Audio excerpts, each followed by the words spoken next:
الحمد لله رب العالمين والصلاة والسلام على سيد الأنبياء والمرسلين أما بعد فأعوذ بالله من الشيطان الرجيم بسم الله الرحمن الرحيم سل بني إسرائيل كم آتيناهم من آية بينة ومن يبدل نعمة الله من بعد ما جاءته فإن الله شديد العقاب صدق الله العظيم اللهم صل وسلم على نبينا محمد رب يسر ولا تعسر وتمم بالخير آمين يا رب العالمين۔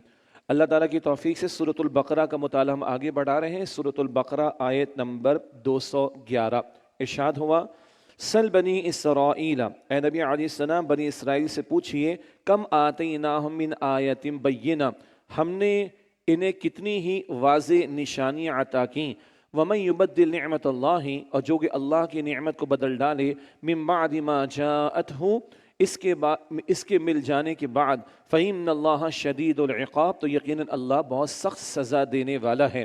بنی اسرائیل کی تاریخ بھی سامنے آ گئی، اور رسول اللہ علیہ السلام کے دور میں تو یہود موجود تھے، اللہ کے رسول پر ایمان لاتے، رحمتوں کے مستحق بن جاتے، مگر نعمتوں کی انہوں نے ناقدری کی، اللہ کی نعمت کو بدل ڈالا، یعنی اللہ کی نعمت کی ناقدری کی اور حضور کی رسالت کو قبول نہ کیا، تو عذاب کا ڈراوا ان کو دیا گیا۔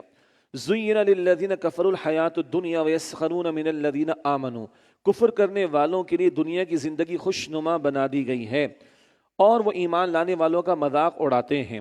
دنیا پرست لوگ ایمان والوں کا مذاق اڑاتے ہیں، پتہ نہیں کن چکروں میں پڑے، ان کو اپنے گھر کی فکر نہیں، جنہوں نے ہجرت کی، یا سچے ایمان والے جو جان و مال کو اللہ کے دین کے لیے کھپا رہے تھے، منافقین کا ذکر بھی ہمارے سامنے آ چکا۔ تو دنیا پرست لوگ جو دنیا کی محبت میں ڈوبے ہیں، وہ ایمان والوں کا، جو ایمان والے جان و مال کو دین کے لیے لگا رہے ہیں، فرمایا کہ وَيَسْخَرُونَ مِنَ الَّذِينَ آمَنُوا، اور وہ ایمان لانے والوں کا مذاق اڑاتے ہیں، وَالَّذِينَ اتَّقَوْا، اور جو پرہیزگاری اختیار کرتے ہیں، فَوْقَهُمْ يَوْمَ الْقِيَامَةِ، وہ ان پر روز قیامت غالب ہوں گے۔ اللہ بہت پیارا ہے، اللہ ایمان والوں کی دلجوئی فرما رہا ہے۔ آج تم دین کو مانتے ہو، دین پر عمل کرتے، لوگ تمہارا مذاق اڑا رہے ہیں، کوئی بات نہیں، دنیا تھوڑی سی زندگی ہے، آخرت ہمیشہ کی زندگی ہے۔ سورہ مطففین آخری پارے میں آیت نمبر 34، فَالْيَوْمَ الَّذِينَ آمَنُوا مِنَ الْكُفَّارِ يَضْحَكُونَ، آج ایمان والے کافروں کا مذاق اڑائیں گے، کہاں؟ قیامت کے دن۔ وہ اللہ دلوں کو ٹھنڈک عطا فرمائے گا، ایمان والوں کی دلوں کو ٹھنڈک ملے گی۔ یہاں فرمایا والذین اتقوا فوقہم یوم القیامہ، اور جو پرہیزگاری اختیار کرتے یعنی گناہوں سے بچتے ہیں، وہ ان پر روز قیامت غالب ہوں گے۔ واللہ یرزق من یشاء بغیر حساب، اور اللہ جسے چاہتا ہے بے حساب رزق عطا فرماتا ہے۔ اگلی آیت ہے آیت نمبر 213، یہ تیسری طویل آیت ہے، 5 میں سے تیسری طویل آیت، اور اس کا عنوان ہے آیت الاختلاف، یعنی وہ آیت جس میں انسانوں کے درمیان پیدا ہو جانے والے اختلاف کا ذکر ہے۔ کان الناس امت واحدہ، ابتدا میں لوگ ایک ہی دین پر متفق امت تھے۔ آدم علیہ السلام پہلے انسان، پہلے نبی، پہلے خلیفہ، اللہ نے ہدایت دے کر زمین پر بھیجا، تو سب لوگ ایک ہی دین پر متفق امت تھے۔ فبعث اللہ النبیین مبشرین ومنذرین، پھر جب ان لوگوں نے اختلاف کیا تو اللہ نے انبیاء علیہم السلام کو بھیجا، خوشخبری دینے والے اور ڈر سنانے والے بنا کر۔ وَأَنزَلَ مَعَهُمُ الْكِتَابَ بِالْحَقِّ، اور ان کے ساتھ برحق کتاب نازل فرمائی، لِيَحْكُمَ بَيْنَ النَّاسِ فِيمَا اخْتَلَفُوا فِيهِ، تاکہ وہ لوگوں کے درمیان ان باتوں کا فیصلہ فرما دے جن میں انہوں نے اختلاف کیا تھا۔ وَمَا اخْتَلَفَ فِيهِ إِلَّا الَّذِينَ أُوتُوهُ مِن بَعْدِ مَا جَاءَتْهُمُ الْبَيِّنَاتُ بَغْيًا بَيْنَهُمْ، اور اس میں انہی لوگوں نے اختلاف کیا جنہیں وہ کتاب دی گئی تھی اس کے بعد کہ ان کے پاس واضح دلائل آ چکے تھے، صرف آپس کی ضد کی وجہ سے اختلاف کیا۔ یہ بات کئی مرتبہ آئی، تکبر تعصب کی وجہ سے جانتے بوجھتے حق کو رد کیا، اور اب یہ یہود نے حرکت کی ہے، تکبر و تعصب میں مبتلا ہو کر، حسد میں مبتلا ہو کر حضور کی رسالت کا انہوں نے انکار کیا۔ فَعَدَ اللَّهُ الَّذِينَ آمَنُوا لِمَا اخْتَلَفُوا فِيهِ مِنَ الْحَقِّ بِإِذْنِهِ، تو اللہ نے ایمان لانے والوں کو اپنی توفیق سے حق کے ذریعے ہدایت عطا فرمائی اس بات میں جس میں ان لوگوں نے اختلاف کیا تھا، جن میں طلب و تڑپ سچی تھی، تعصب سے پاک تھے، ہدایت کے متلاشی تھے، اللہ نے ان کو ہدایت دی۔ واللہ یہدی من یشاء الی صراط مستقیم، اور اللہ جس کو چاہتا ہے سیدھے راستے کی طرف ہدایت عطا فرماتا ہے۔ اللہ ہم سب کو صراط مستقیم کی مزید ہدایت اور اس پر استقامت عطا فرمائے۔ اگلی آیت ایک ہلا دینے والا مقام ہے۔ اللہ کی جنت سستی نہیں ہے، مشقتوں سے گزرنا پڑے گا۔ ام حسبتم ان تدخلوا الجنت، کیا تم نے یوں سمجھ رکھا ہے کہ یوں ہی جنت میں داخل ہو جاؤ گے؟ ولما یاتیکم مثل الذین خلوا من قبلکم، حالانکہ اب تک تم پر ان لوگوں جیسے حالات نہیں آئے جو تم سے پہلے گزر چکے ہیں. مستہم المأساء والضراء وزلزلوا، اور انہیں سختیاں اور تکلیفیں پہنچیں اور وہ ہلا ڈالے گئے. حتی یقول الرسول والذین آمنوا معہ متی نصر اللہ، یہاں تک کہ وقت کے رسول پکار اٹھے اور ان کے ساتھ ایمان لانے والے کہ کب آئے گی اللہ کی مدد. الا ان نصر اللہ قریب، سن لو یقیناً اللہ کی مدد قریب ہے. اللہ کی جنت مشقتوں سے گھیری گئی ہے، اور پچھلے انبیاء اور رسول اور ان کی امتوں کو اتنا ہلایا گیا کہ وقت کے رسول بھی پکار اٹھے کہ اے اللہ تیری مدد کب آئے گی. پیغمبر کے ایمان کی کیا کیفیت ہوتی ہے، مگر اتنا ہلایا گیا، زلزلوں ہلائے گئے آزمائشوں کی بھٹیوں میں کہ رسول پکار اٹھے اللہ تیری مدد کب آئے گی. اب اللہ فرماتا ہے سن لو یقیناً اللہ کی مدد قریب ہے. فإن مع العسر یسرا، یقیناً مشکل کے ساتھ آسانی ہے. اب انفاق کا بیان آ رہا ہے. یسألونک ماذا ينفقون، اے نبی علیہ السلام وہ آپ سے سوال کرتے ہیں کہ کیا خرچ کریں. فرمایا قل ما انفقتم من خیر فللوالدین والاقربین والیتام والمساکین وابن السبیل، آپ فرمائیے کہ مال میں سے تم جو بھی خرچ کرو تو خرچ کرو والدین اور رشتہ داروں اور یتیموں اور مسکینوں اور مسافروں کے لیے. یہ موضوع بار بار آیا، کن کن لوگوں پر خرچ کرنا ان کا تذکرہ آ رہا ہے. وما تفعلوا من خیر فإن اللہ بہ علیم، اور جو نیکی تم کرتے ہو تو بے شک اللہ اسے خوب جاننے والا ہے. انفاق کا ذکر آ گیا، لسٹ آ گئی. ہاں والدین کو تو زکوٰۃ بھی نہیں دے سکتے کیونکہ والدین کی کفالت کرنی ہے. اولاد کو زکوٰۃ نہیں دے سکتے کہ اولاد کی کفالت کرنی ہے. شوہر بیوی کو زکوٰۃ نہیں دے گا، بیوی کی کفالت کرنی ہے. اوپر ماں باپ کے بھی ماں باپ ہوں، دادا دادی نانا نانی، ان کو بھی نہیں. نیچے اولاد کی بھی اولاد ہو، پوتے پوتیاں نواسے نواسیاں، ان کو بھی نہیں. ان کی تو کفالت کرنی ہے. باقی زکوٰۃ ڈیزرونگ لوگوں کو زکوٰۃ دینی ہے، اور زکوٰۃ کے علاوہ بھی خرچ کرنا ہے. یہ لسٹ بار بار قرآن پاک میں آتی ہے. اب قتال کی فرضیت کا بیان. کتب علیکم القتال وہو کرہ لکم، تم پر اللہ کی راہ میں قتال فرض کیا گیا ہے حالانکہ وہ تمہیں طبعی طور پر ناپسند ہے. جنگ اچھی بات تو محسوس نہیں ہوتی نا، اپیرنٹلی تو بھارت اس میں نقصان ہوتا ہے.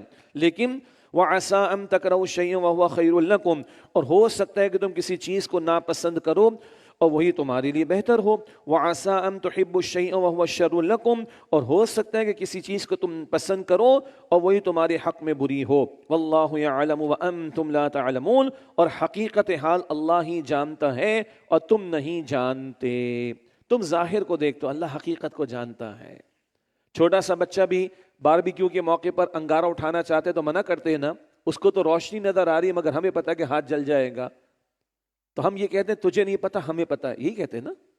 تو اللہ کیا فرما رہے ہیں، تمہیں نہیں پتا مجھے پتا ہے. ایک چیز تمہیں ناپسند لگے اسی میں خیر ہو، ایک تمہیں بڑی اٹریکٹیو لگ رہی اسی میں شر ہو. کون جانتا ہے؟ اللہ جانتا ہے، تم نہیں جانتے. تو قتال کا حکم بھی اللہ نے دیا، شرائط کے ساتھ ہے، پری ریکویزٹس کے ساتھ ہے، لیکن ہے اور اس میں خیر ہے، اس میں حکمتیں ہیں. واللہ یعلم وانتم لا تعلمون، اور اللہ جانتا ہے اور تم نہیں جانتے. یسألونک عن الشہر الحرام قتال فی، اے نبی آپ سے سوال کرتے ہیں کہ حرمت والے مہینے میں قتال کرنا کیسا ہے.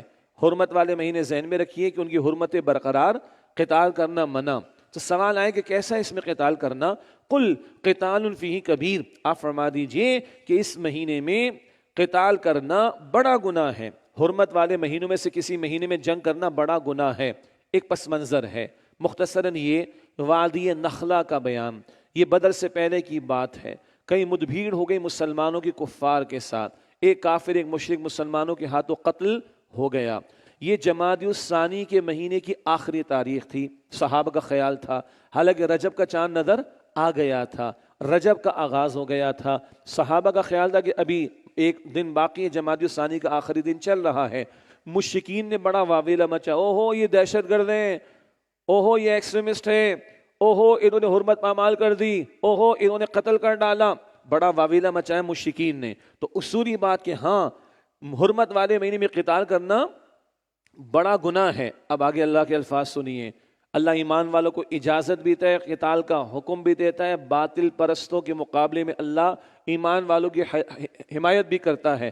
فرمایا وَصَدٌّ عَن سَبِيلِ اللَّهِ لیکن اللہ کی راہ سے روکنا، وَكُفْرٌ بِهِ، اور اللہ کے ساتھ کفر کرنا، وَالْمَسْجِدِ الْحَرَامِ، اور مسجد حرام سے روکنا، وَإِخْرَاجُ أَهْلِهِ مِنْهُ أَكْبَرُ عِنْدَ اللَّهِ، اور اس کے رہنے والوں کو اس سے نکال دینا اللہ کے نزدیک اس سے بھی بڑا گناہ ہے، وَالْفِتْنَةُ أَكْبَرُ مِنَ الْقَتْلِ، اور فتنہ قتل سے بھی بڑا گناہ ہے۔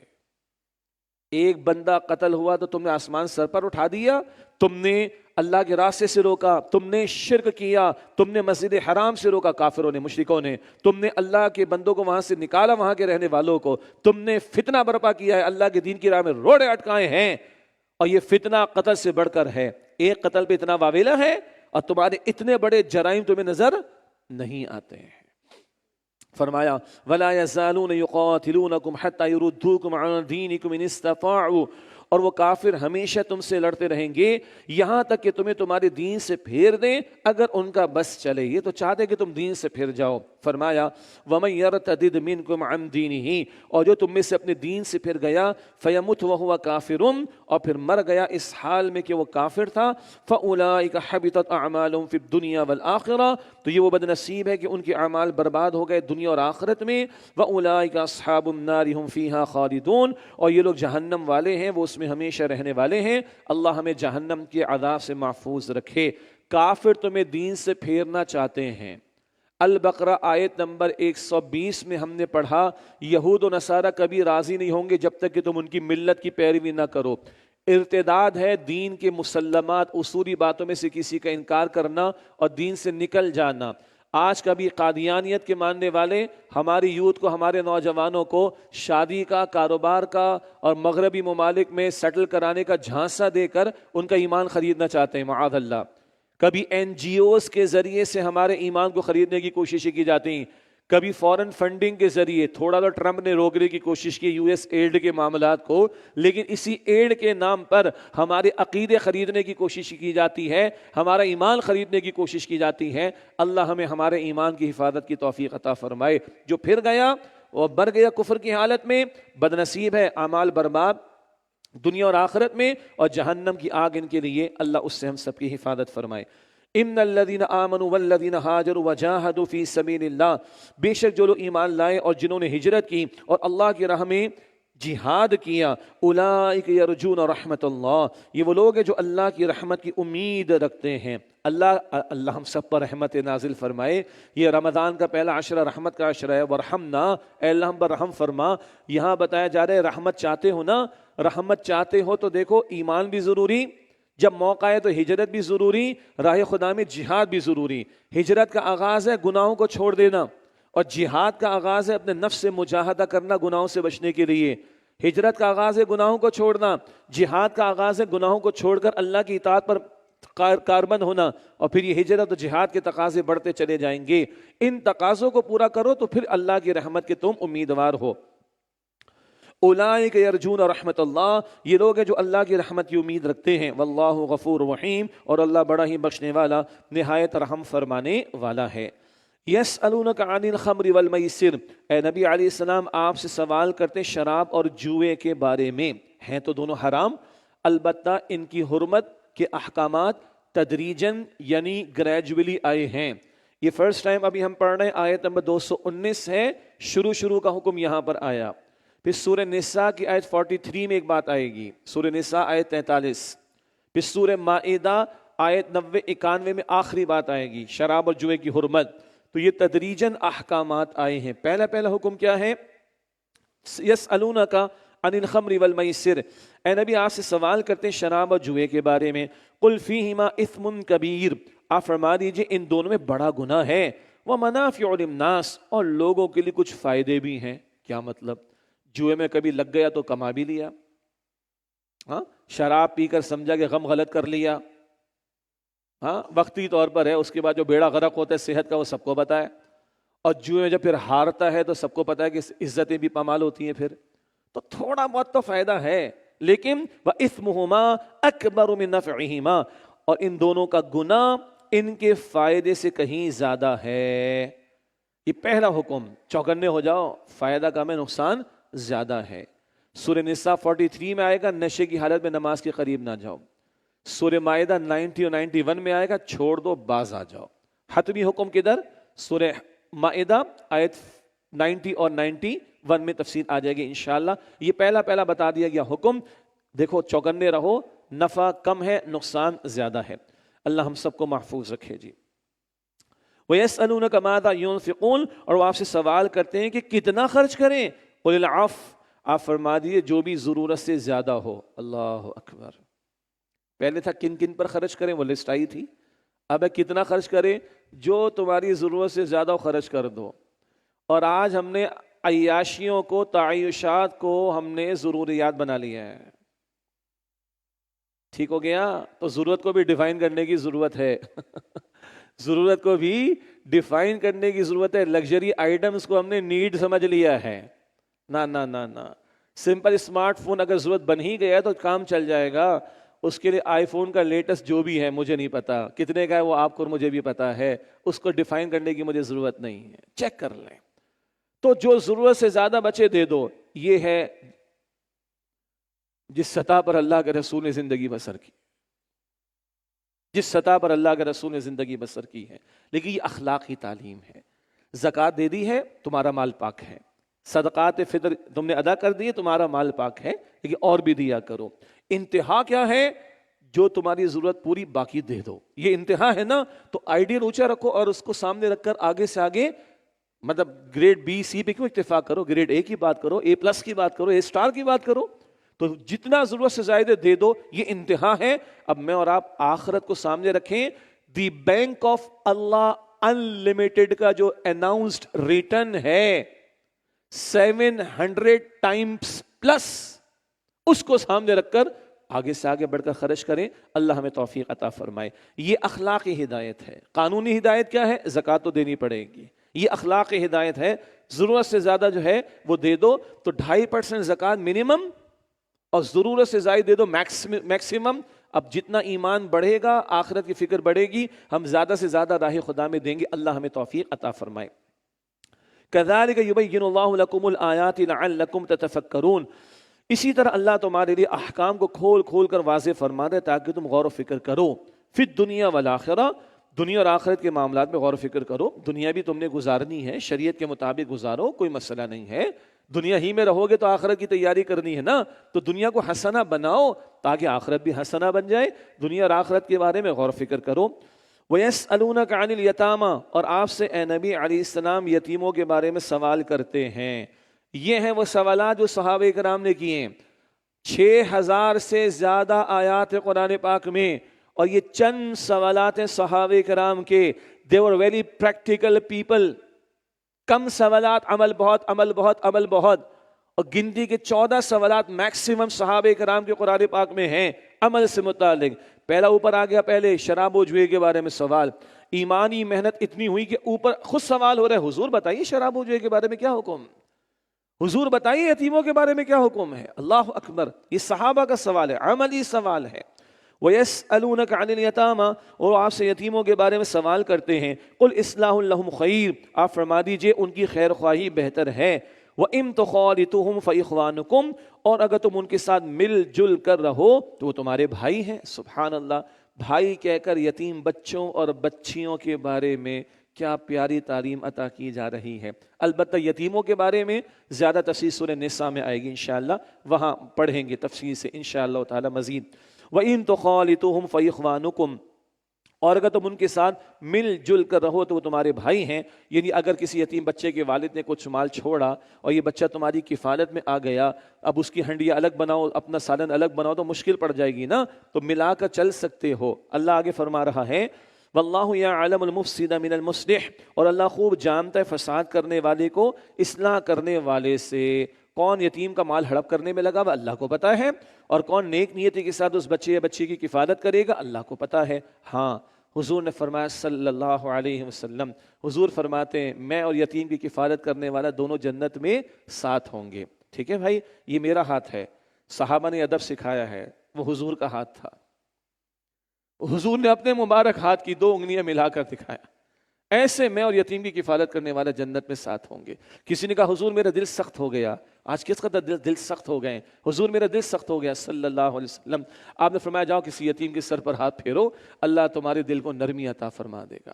حضور فرماتے مسلمانوں کے گھروں میں سے بہترین گھر وہ ہے جو ہے جہاں کسی یتیم کے ساتھ بھلا سلوک ہو، اور مسلمانوں کے گھروں میں سے بدترین گھر وہ ہے جہاں کسی یتیم کے ساتھ برا سلوک ہوتا ہو۔ جب موقع ملے کوشش کریں کہ یتیم بچے بچیاں چلیں، براہ راست کفالت نہیں تو کوئی شکل کہ ان کے ساتھ ہم تعاون کر سکیں، منیمم اتنا تو ہم کریں۔ اللہ مجھے اور آپ کو ہم سب کو اس کی توفیق عطا فرمائے۔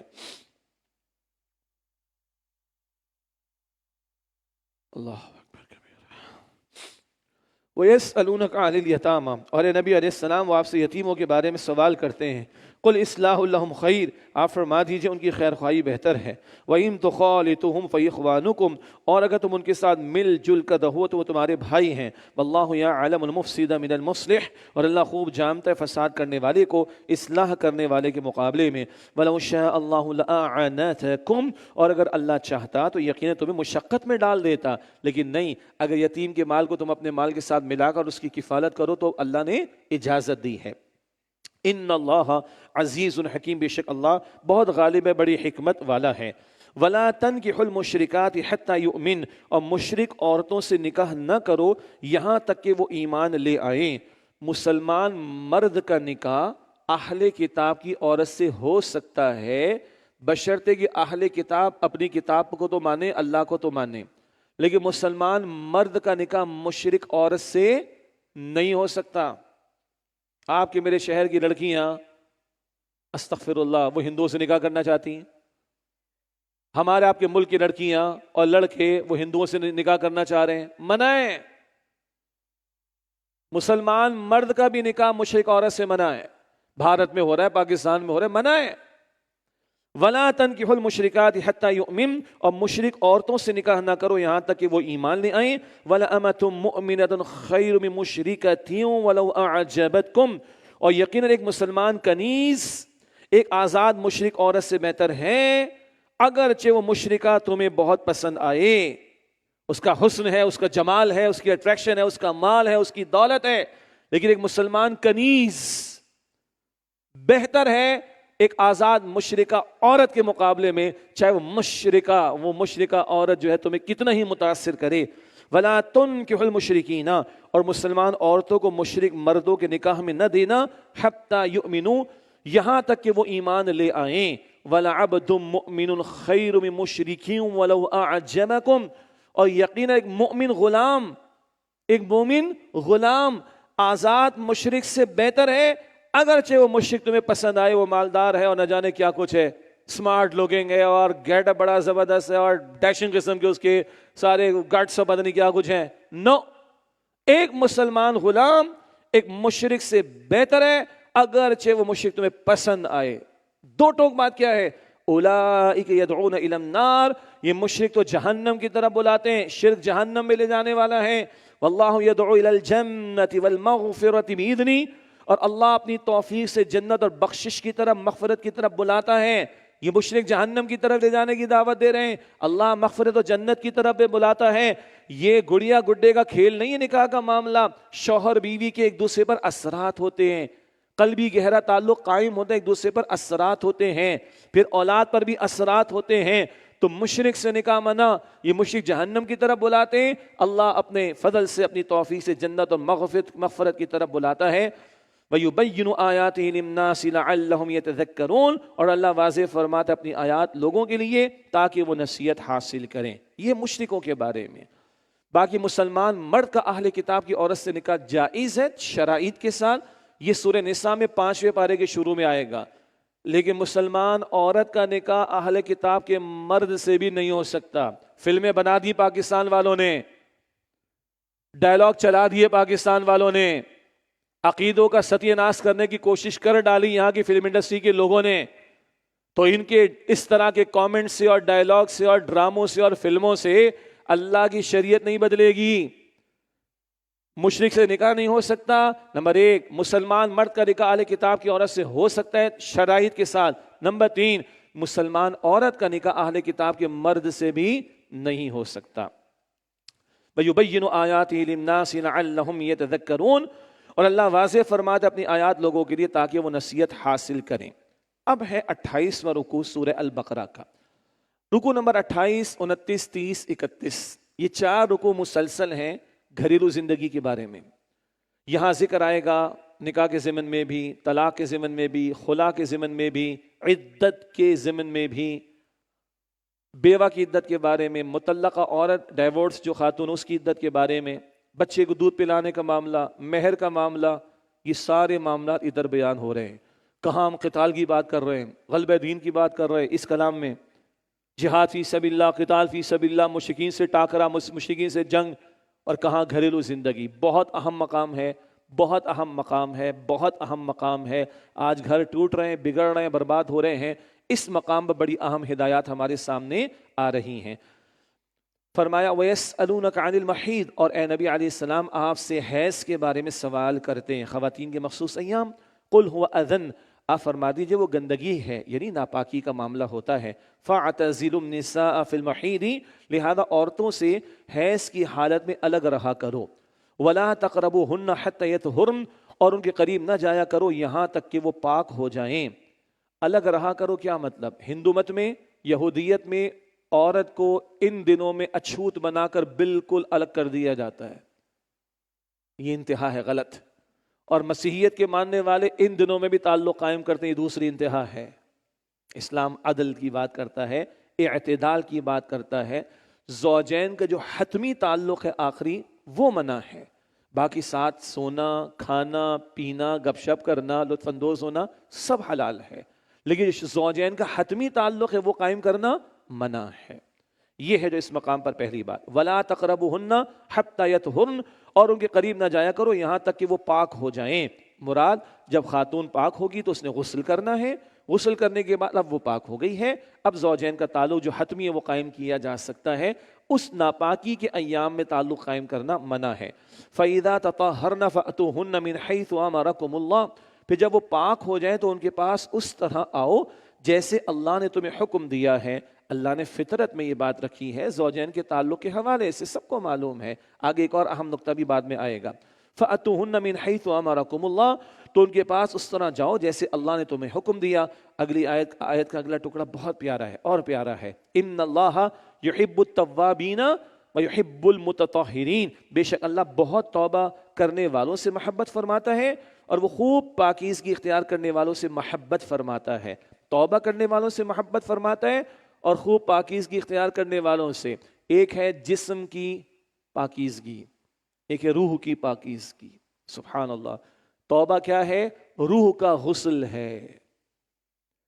توبہ کیا ہے؟ روح کا غسل۔ گناہ سے روح آلودہ ہو جاتی ہے، توبہ کرو، پاک کرو اس کو۔ تو اس کا ذکر پہلے، روح کی پاکیزگی پہلے، جسم کی پاکیزگی کا ذکر بعد میں، روح زیادہ اہم ہے، تو اللہ توبہ کرنے والوں کو اور خوب پاکیزگی کرنے والوں کو پسند فرماتا ہے۔ نساؤکم حرث لکم، تمہاری بیویاں تمہاری کھیتیاں ہیں۔ کیا مطلب؟ انسان بیج کیوں ڈالتا ہے؟ فصل کے حصول کے لیے، ٹھیک ہے، تاکہ فصل ملے گی۔ تو زوجین کے تعلق کا ایک بڑا حاصل جہاں سکون کا حصول ہے، وہیں ایک بڑا حاصل اولاد کا حصول بھی ہے۔ نساؤکم حرث لکم، تمہاری بیویاں تمہاری کھیتیاں ہیں۔ بڑی پیاری پیاری باتیں مفسرین نے لکھی۔ تو کھیت کو ایسے ہی چھوڑ دیتے ہیں، اس کی حفاظت کرتے ہیں، حفاظت کرتے۔ مرد کو اللہ نے پروٹیکشن کی ذمہ داری دی ہے۔ ایک عورت اپنے شوہر کے ساتھ جب رہے تو وہ اپنے آپ کو پروٹیکشن میں محفوظ سمجھے، پروٹیکشن میں محسوس کرے، محفوظ سمجھے اپنے آپ کو۔ تو جیسے کھیت کی حفاظت ہوتی ہے، انڈسٹری لگا تو اس کی تم حفاظت کرتے ہو اور سارے معاملات کو دیکھتے ہو۔ اب اس بیوی کی کفالت، اس کی حاجات کو پورا کرنا، اس کے معاملات کو پرسکون بنانا، اس کے جو بھی سارے تقاضے ہیں یہ شوہر کے ذمے ہیں۔ محض خالی تعلق کا قائم کرنا تمہارے ذمہ نہیں ہے، تعلق سے آگے بڑھ کر کفالت کی ذمہ داری بھی ہے۔ نساؤکم حرث لکم، تمہاری بیویاں تمہاری کھیتیاں ہیں۔ فأتوا حرثکم انا شئتم، تو اپنی کھیتی میں جاؤ جس طرح تم چاہو، لطف اندوزی اختیار کرو۔ ہاں، وقدموا لانفسکم، اور اپنے لیے آگے کی تدبیر کرو۔ ایک معنی یہ ہے اس نکاح سے ایمان محفوظ رہتا ہے، اس نکاح سے حیا محفوظ رہتی ہے، تو اپنے ایمان کو سلامت رکھو اور نیک اعمال کی تیاری کرو، ایک۔ اور دوسرا، آگے کی تیاری سے ایک مراد اولاد کا حصول بھی ہے۔ یہ جو نعرے چل رہے ہیں نا، بچے دو ہی اچھے ہیں، ایک کے بعد ابھی نہیں، دو کے بعد کبھی نہیں، یہ غیر اسلامی نعرہ ہے، غیر اسلامی نعرہ ہے. اس پر ہم بات کریں گے آئندہ کبھی انشاءاللہ تعالی. اللہ کے پیغمبر علیہ السلام نے فرمایا کہ میں اپنے اس امتی پر فخر محسوس کروں گا قیامت کے دن جس کے ذریعے میرے رب نے میری امت میں اضافہ کیا ہوگا. تو اولاد کا حصول یہ بھی مقصد ہے بہت بڑا نکاح کا. فرمایا کہ وقدموا لانفسکم، اور اپنے لیے آگے کی تدبیر کرو، واتقوا اللہ، اور اللہ کی نافرمانی سے ڈرو، واعلموا انکم ملاقو، اور خوب جان لو کہ تم اس اللہ سے ملاقات کرنے والے ہو.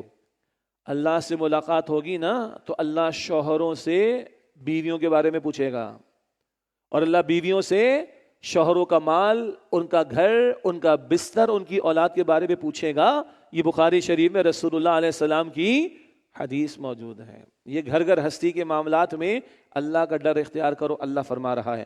اس کی کون فکر کرے گا؟ جو قرآن کے قریب آئے گا، جو دین کے اندر آگے بڑھے گا. باقی اللہ معاف کرے، اللہ معاف کرے، جن کو اللہ کا خوف نہیں وہ نکاح تھوڑی کرتے، وہ تو زنا کرتے، پھر غیر فطری زندگی گزارتے. یہ تو وہ فکر کرے گا جو اللہ کو مانے گا، جس کو آخرت کا احساس ہوگا. یہ نقطہ بار بار آگے کام آئے گا، اللہ کا ڈر، اللہ کے سامنے جواب دہی کا احساس. وَاعْلَمُوا أَنَّكُمْ مُلَاقُو، اور خوب جان لو کہ تم اس اللہ سے ملاقات کرنے والے ہو. وَبَشِّرِ الْمُؤْمِنِينَ، اور اے نبی علیہ السلام ایمان والوں کو خوشخبری سنا دیجئے. مراد ان کے لیے اللہ کے ہاں اجر و ثواب تیار ہے. وَلَا تَجْعَلُوا اللَّهَ عُرْضَةً لِأَيْمَانِكُمْ، اور اللہ کے نام کو اپنی قسموں کے لیے آڑ نہ بنایا کرو. أَن تَبَرُّوا وَتَتَّقُوا وَتُصْلِحُوا بَيْنَ النَّاسِ، کہ تم نیکی اور پرہیزگاری اور لوگوں کے درمیان صلح کی کوشش نہ کرو گے. واللہ سمیع علیم، اور اللہ خوب سننے والا، خوب علم رکھنے والا ہے.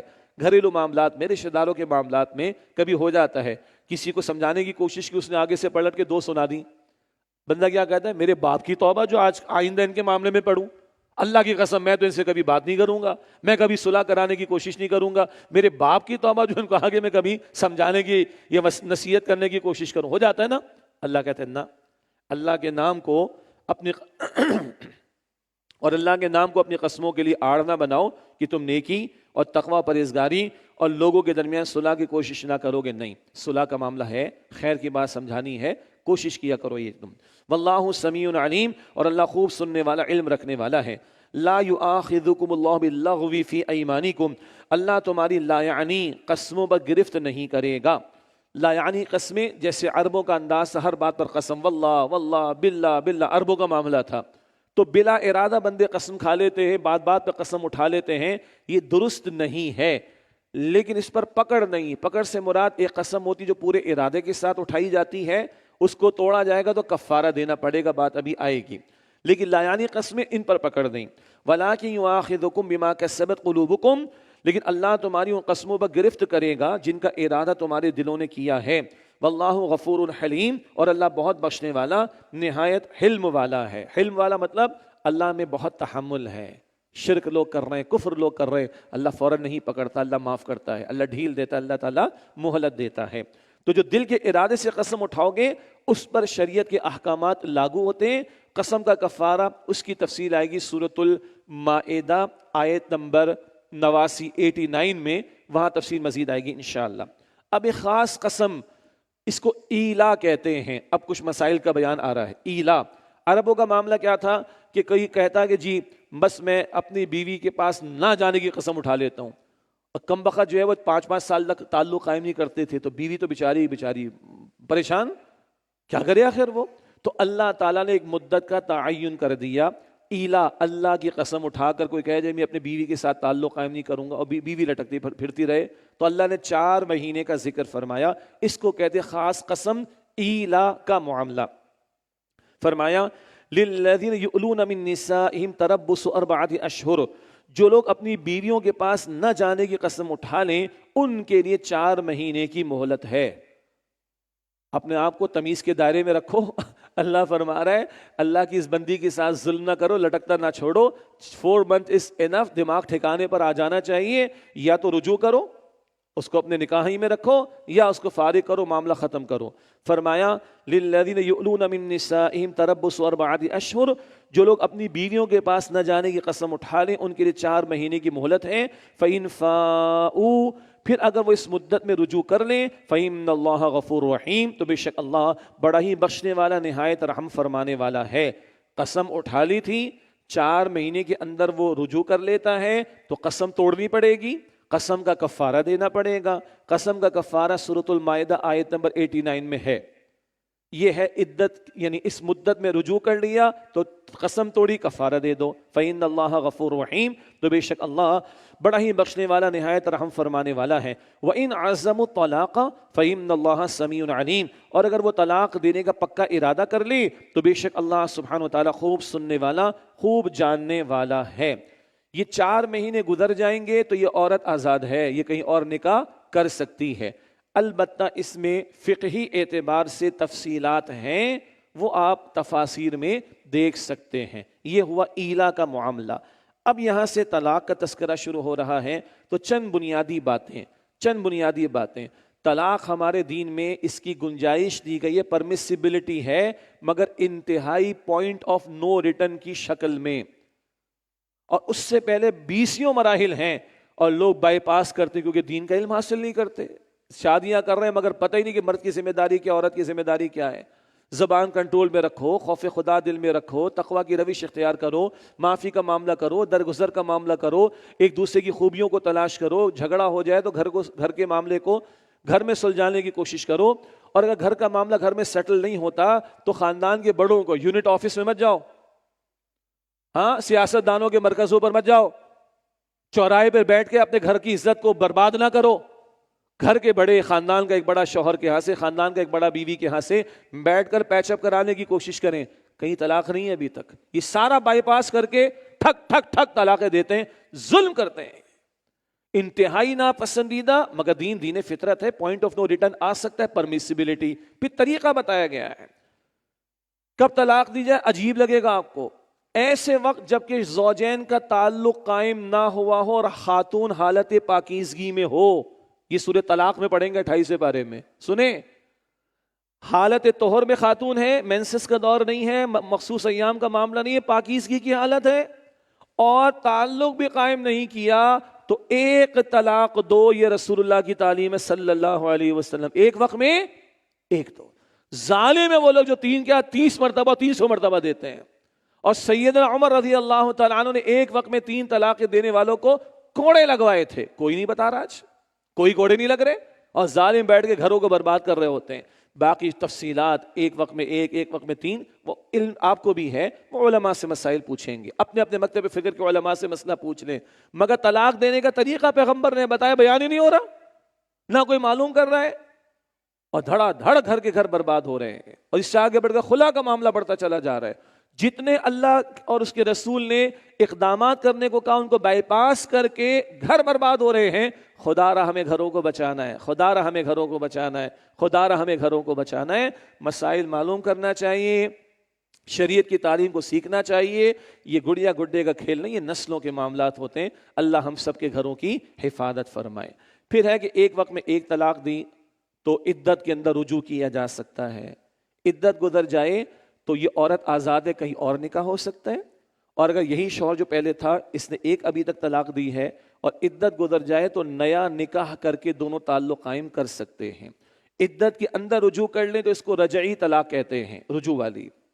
عدت گزر جائے 1 اور 2 کی حد تک تو یہ نکاح ہو سکتا ہے نیا، اس کو طلاق بائن کہتے ہیں. اور 3 طلاقیں ہو گئے تو معاملہ ختم ہو جاتا ہے. پھر ایک وہ حلالے کی بحث آتی، وہ آگے چل کر بات آ جائے گی. یہ چند بنیادی باتیں، تفصیلات بھی زیادہ ہم نہیں جائیں گے. اب آئیے اگلی آیات کا مطالعہ. والمطلقات یتربصن بانفسہن 3 قروء، اور طلاق یافتہ عورتیں اپنے آپ کو روکے رکھیں 3 مرتبہ حیض آنے تک. 3 مرتبہ حیض آنا یہ ہے ایک مطلقہ ڈائیورسڈ خاتون کی عدت کی مدت. اور آج ہمارے ملک میں بننے والے ڈراموں کے اندر عدت کا ہی سرے سے انکار، عدت کا ہی سرے سے انکار. تو ڈرامے بازی میں تو ڈرامہ ہی ہوگا نا پھر، یا ڈراموں میں ڈرامہ بازی ہوگی، شریعت تھوڑی ہوگی. کیا ان ڈراموں سے دین سیکھیں گے ہم؟ ان اداکاروں اور اداکاروں کے ڈائلاگ سے اسلام سیکھیں گے ہم؟ انا للہ و انا الیہ راجعون. تو ڈراموں میں ڈرامہ بازی ہو رہی. یہ قرآن ہے، یہ اللہ کا کلام ہے اور اس کا امت پر اتفاق ہے. تو طلاق یافتہ عورت اس کی عدت 3 مرتبہ حیض آنے تک. ایک مسئلہ ہے سورہ طلاق میں آ گئی، خاتون بوڑھی ہو گئی اور اس کو حیض نہیں آتے، تب کیا ہوگا؟ 3 مہینے اس کی طلاق کی مدت ہوگی. اور ایک اور مسئلہ بھی ہے وہ سورہ طلاق میں آئے گا انشاءاللہ. عموم کے اعتبار سے فرمایا کہ والمطلقات یتربصن بانفسہن ثلاثۃ قروء، اور طلاق یافتہ عورتیں اپنے آپ کو روکے رکھے 3 مرتبہ حیض آنے تک. ولا یحل لہن ان یکتمن ما خلق اللہ فی ارحامہن، اور ان کے لیے حلال نہیں کہ وہ اسے چھپائیں جو اللہ نے ان کے رحموں میں پیدا فرمایا ہے. ان کن یؤمن باللہ والیوم الآخر، اگر وہ ایمان رکھتی ہیں اللہ پر اور آخرت کے دن پر. رحم میں جو بچہ پرورش پا رہا ہے اس کو چھپانا نہیں ہے. ہمارے دین میں نسب کی اہمیت ہے نا، وراثت میں حصہ نسب کی بنیاد پر ہوگا، محرم نامحرم کی تمیز نسب کی بنیاد پر ہوگی، اینڈ سو آن. کوئی وارث ہوگا تو نسب کی بنیاد پر، اینڈ سو آن. تو یہ نسب کا معاملہ ہمارے دین میں بڑا اہم ہے. ان کے لیے حلال نہیں کہ وہ چھپائیں اس کو جو اللہ نے ان کے رحموں میں پیدا فرمایا ہے اگر وہ ایمان رکھتی ہیں اللہ پر اور آخرت کے دن پر. وَبُعُولَتُهُنَّ أَحَقُّ بِرَدِّهِنَّ فِي ذَلِكَ إِنْ أَرَادُوا إِصْلَاحًا، اور ان کے شوہر اس مدت میں انہیں اپنی زوجیت میں لوٹا لینے کے زیادہ حقدار ہیں اگر وہ اصلاح کا ارادہ رکھتے ہوں. کیا مطلب؟ 1 طلاق کی حد تک، 2 طلاق کی حد تک رجوع کا امکان ہے، یہ شوہر کا اختیار ہے. وَلَهُنَّ مِثْلُ الَّذِي عَلَيْهِنَّ بِالْمَعْرُوفِ، اور ان عورتوں کے بھی حقوق مردوں پر ہیں جیسے ان مردوں کے حقوق، اور ان کے بھی حقوق مردوں پر ہیں جیسے ان عورتوں پر مردوں کے حقوق ہیں. یہ ترجمہ بڑا دلچسپ ہے. سادہ سی بات یہ ہے، مردوں پر ذمہ داریاں ہیں وہ عورتوں کے حقوق ہیں، جو عورتوں پر ذمہ داریاں ہیں وہ مردوں کے حقوق ہیں. ایک بات. اور ایک بات یہ بھی ہے کہ مردوں پر ان کی ذمہ داریوں کے اعتبار سے اللہ تعالیٰ نے معاملہ ڈالا تو حقوق بھی دیے، اور عورتوں کو جو حقوق دیے وہ ان کی ذمہ داریوں کے اعتبار سے. مثلا اگر ایک شخص کا انتقال ہو تو بیٹے کو دوہرا حصہ ملتا ہے نا، کیوں؟ مرد پر کفالت کی ذمہ داری زیادہ ہے، تو ذمہ داری کے اعتبار سے اس کا حق بھی شریعت نے معین کیا. فرمایا کہ وَلِلرِّجَالِ عَلَيْهِنَّ دَرَجَةٌ، اور مردوں کو عورتوں پر 1 درجہ برتری حاصل ہے. کیا مطلب؟ اللہ نے مرد کو کفیل بنایا ہے، کفالت کی ذمہ داری ڈالی ہے، نان نفقہ اس نے دینا ہے، مہر اس نے ادا کرنا ہے، ایک ہی دعوت سنت میں ولیمے کی وہ اس نے کرنی ہے. اولاد پیدا ہوگی شوہر بیوی دونوں کی ہے لیکن کفالت کی ذمہ داری مرد پر ہے. گھر کا سربراہ اللہ نے مرد کو بنایا. یہ ذکر آئے گا سورہ نساء کی آیت نمبر 34 میں، الرجال قوامون علی النساء، مرد عورتوں پر قوام ہیں. جب وہاں پہنچیں گے تو مردوں کو ایک غلط فہمی ہے وہ بھی دور کر لیں گے انشاءاللہ، اور عورتوں کو ایک پریشانی ہے وہ بھی دور کر لیں گے انشاءاللہ. لیکن ہمیں ویٹ کرنا پڑے گا سورہ نساء کی آیت نمبر 34 تک پہنچنے کے حوالے سے انشاءاللہ. واللہ عزیز حکیم، اور اللہ بہت غالب بڑی حکمت والا ہے. الطلاق مرتان، طلاق تو 2 بار ہے، یعنی 2 بار کی حد تک رجوع کا امکان ہے. فَإِمْسَاكُمْ بِمَعْرُوفٍ أَوْ تَسْرِيحٌ بِإِحْسَانٍ، پھر یا تو بیوی کو بھلائی کے ساتھ روک لیا جائے یا خوش اسلوبی سے چھوڑ دیا جائے. الفاظ پہ غور کیجئے گا، خوش اسلوبی سے چھوڑ دیا جائے. طلاق انتہائی نا خوشگوار معاملہ، انتہائی کڑوا گھوٹ، لیکن اللہ کہتا ہے یہ کڑوے معاملے کو بھی اگر ختم کرنا ہے تو خوش اسلوبی کے ساتھ کرنا. یہ نوٹ کیجئے گا، یہ بات بار بار آئے گی. وَلَا يَحِلُّ لَكُمْ أَن تَأْخُذُوا مِمَّا آتَيْتُمُوهُنَّ شَيْئًا، اور تمہارے لیے حلال نہیں کہ تم انہیں جو کچھ دے چکے ہو اس میں سے کچھ بھی واپس لو. بھائی بیوی کو نکاح میں لائے تھے، خوشی خوشی لائے تھے نا، تو پلاٹ بھی دے دیا، سونا بھی دے دیا، زیور بھی دے دیا، کیش بھی دے دیا، بہت کچھ دے دیا. جو دے دیا وہ دے دیا. اب مانگو کہ طلاق دے رہے تو واپس کرو، نہ نہ نہ نہ، یہ بات سمجھ نہیں آتی. تو رسول اللہ نے عجیب مثال دی صلی اللہ علیہ وسلم. اللہ کے رسول نے کتے کی مثال دی. کس قدر عجیب بات ہے، کرایت آ رہی نا. حضور نے فرمایا کسی کو تحفہ دے کر واپس مانگنا یہ ایسا ہی ہے جیسے کتا الٹی کرے، ایک ڈاگ وومیٹنگ کرے اور اس کو چاٹے. سمجھ آ رہی؟ کیا دنیا مجھے اور آپ کو نفسیات سائیکالوجی سکھائے گی جو پیغمبر نے سکھائی ہے صلی اللہ علیہ وسلم. ان باتوں کو لوگ مسئلہ سمجھتے نہیں ہیں، بڑا لائٹ لیتے ہیں.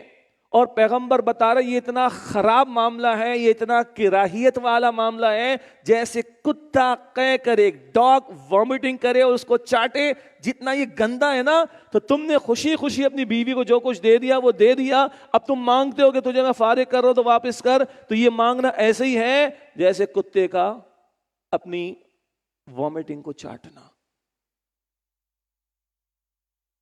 ان باتوں کا خیال کون رکھے گا؟ وہ جس کو اللہ کا خوف ہوگا. باہر کون پوچھتا ہے؟ استغفر اللہ، اللہ ہمارے گھرانوں کی حفاظت فرمائے. ہم سب کو پتہ ہم کیا کیا ہوتا ہوا دیکھ رہے ہیں، نہیں کر رہے، یہ نہیں کر رہے ہیں، ہوتا ہوا دیکھ رہے ہیں. اور دین کیا بتا رہا ہے؟ فرمایا وَلَا يَحِلُّ لَكُمْ، اور تمہارے لیے حلال نہیں، أَن تَأْخُذُوا مِمَّا آتَيْتُمُوهُنَّ شَيْئًا، کہ تم انہیں جو کچھ دے چکے ہو اس میں سے کچھ بھی واپس لو. إِلَّا أَن يَخَافَ أَلَّا يُقِيمَ حُدُودَ اللَّهِ، سوائے اس کے کہ دونوں ڈریں کہ وہ اللہ کی حدود قائم نہ رکھ سکیں گے. فَإِنْ خِفْتُمْ، تو اگر تم خوف محسوس کرو، اللہ یقیم حدود اللہ، کہ وہ دونوں اللہ کی حدود کو قائم نہ رکھ سکیں گے، فلا جناح علیہما فیما افتدت بھی، تو پھر ان دونوں پر کوئی گناہ نہیں کہ وہ عورت کچھ معاوضہ دے کر اپنے آپ کو چھوڑا لے. اس کو کہتے ہیں خلا.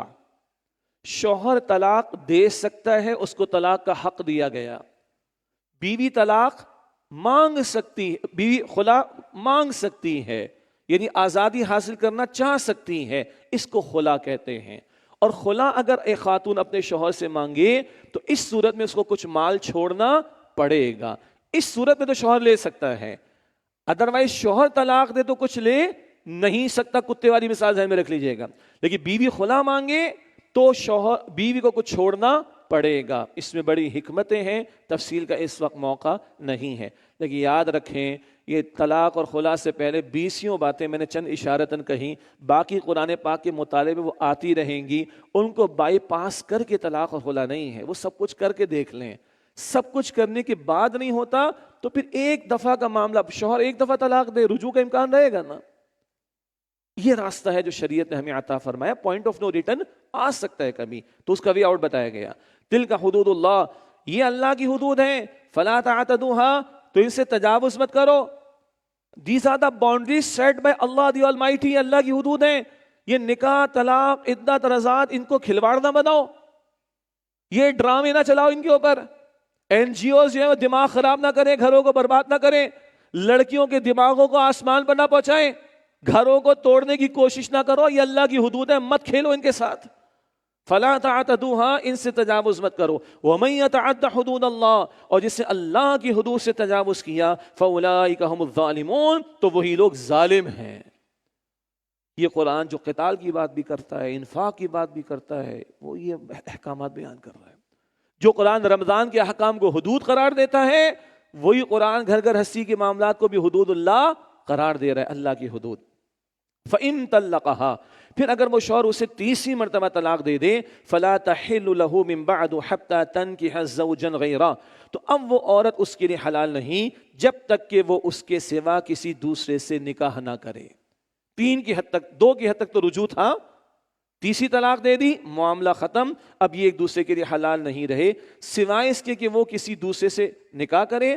فَإِن طَلَّقَهَا، پھر اگر وہ دوسرا شوہر بھی اسے طلاق دے دے، فلا جناح علیہما ان یتراجعا، تو ان دونوں پر اب کوئی گناہ نہیں کہ وہ نیا نکاح کر کے باہم رجوع کر لیں. ان ظن ان یقیما حدود اللہ، بشرطے کہ وہ خیال رکھتے ہوں کہ وہ اللہ کی حدود کو قائم رکھ سکیں گے. اس کو کہتے ہیں حلالہ. لیکن حلالہ شرعی حلالہ ہونا چاہیے.